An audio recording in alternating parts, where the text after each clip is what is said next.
In a secluded forest at the back of the mountain, three individuals dressed in light-colored robes, resembling cultivators, stood with arrogance before a young and handsome man. I don't get it. This guy has lower cultivation than us, and he's an unknown nobody.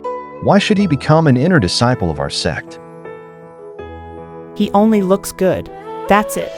Humph. Our fellow female disciples are always circling him, aren't they?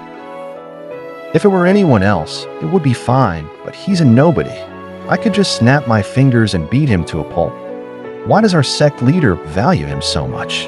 As they thought more about it, they grew angrier, and the handsome young man became increasingly disagreeable. They all prepared to teach him a lesson.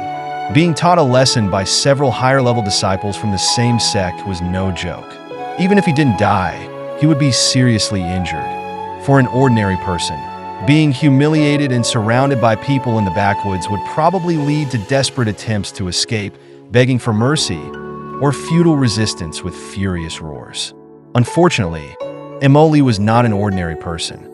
He stood there, unaffected by their hurtful words, just looking at them with an expressionless face. His unusual calmness, on the contrary, made them feel somewhat apprehensive. After a long time, Emoli finally moved.